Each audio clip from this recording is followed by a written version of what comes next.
President. So what Dr. Birx has really said very simply is that there are really two dynamic forces that are opposing each other here.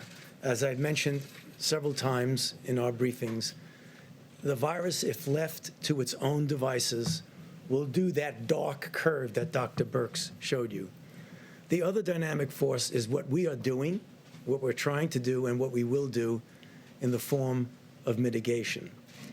Now, these are very revealing bits of data because you saw what happened in Italy, where you make the turn around the curve and you go. That doesn't happen all at once. It's a stepwise fashion. And if I explain the steps, which I will, you'll see why we are really convinced that mitigation is going to be doing the trick for us. Because what you have is you have an increase in new cases at a certain rate.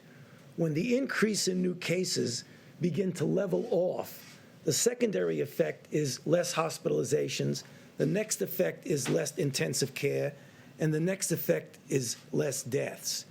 The deaths and the intensive care and the hospitalization always lag behind that early indication that there are less new cases per day, the way we saw in Italy, and the way we're likely seeing, I don't want to jump the gun on it, we're seeing little inklings of this right now in New York.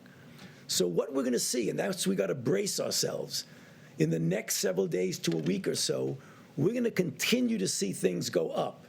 We cannot be discouraged by that because the mitigation is actually working and will work. The slide that Dr. Birx showed, where you saw New York and New Jersey, and then the cluster of other areas, our goal, which I believe we can accomplish, is to get the hotspot places, the New Yorks, the New Jersey, and help them to get around that curve. But as importantly, to prevent those clusters of areas that have not yet gone to that spike, to prevent them from getting that spike. And the answer to that is mitigation. Now, the 15 days that we had of mitigation clearly have had an effect, although it's tough to quantitate it because of those two opposing forces.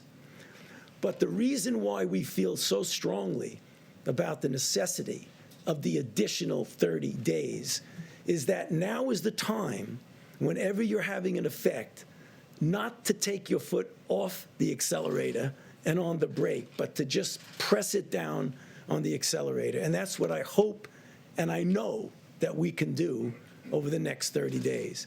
And as I said the other day and on one of the interviews, we are a very strong and resilient nation. If you look at our history, we've been through some terrible ordeals. This is tough. People are suffering. People are dying. It's inconvenient from a societal standpoint, from an economic standpoint to go through this. But this is going to be the answer to our problems. So let's all pull together and make sure, as we look forward to the next 30 days, we do it with all the intensity and force that we can. Thank you.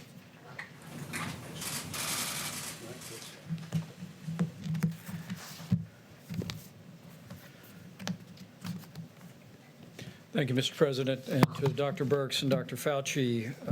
I know I speak on behalf of the President and people all across this country when I express our great admiration and appreciation to both of you for helping to steer our nation through this challenging time.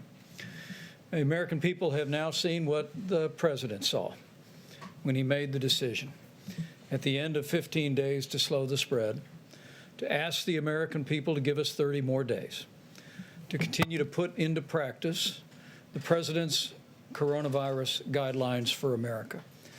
And as you just heard from the experts, we have reason to believe that it's working.